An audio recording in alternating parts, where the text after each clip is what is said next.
Today we will rewrite the following sentences changing the forms of the underlined. ये underline है.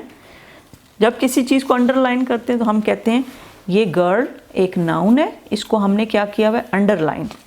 As needed to show many, और इसको हमने क्या change करना है many के अंदर. ये 1 girl है, 10 girl है, तो इसको s लगा के many करना है.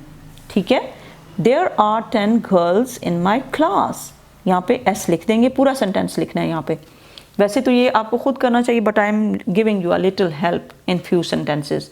There were boxes full of old books in the room upstairs.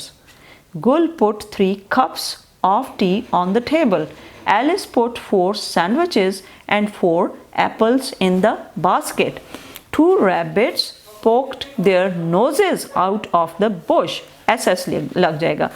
My aunt greeted us with hugs and kisses. Hugs and kisses. यहाँ underline के नीचे S. The plate was full of delicious sweets. After dinner, Amna put the dishes in the sink to wash them. Dishes. Yes आ जाएगा. I have 2 pairs of black shoes for school. यहाँ पे pairs, यहाँ पे shoes. There are beautiful gardens in the city. Gardens. S. 2 sheeps. sheep के साथ कभी भी s नहीं आता, इसलिए ये 2 है, 1 है, जितने हैं sheep आएगा. 2 sheep wandered away from the flock. The ripe apples hung from the branch of a tree. यानी ज़्यादा सारे जो पके हुए एप्पल्स थे वो ब्रांच ऑफ ट्री से लटक रहे थे, इसलिए उनके साथ एप्पल्स आएगा.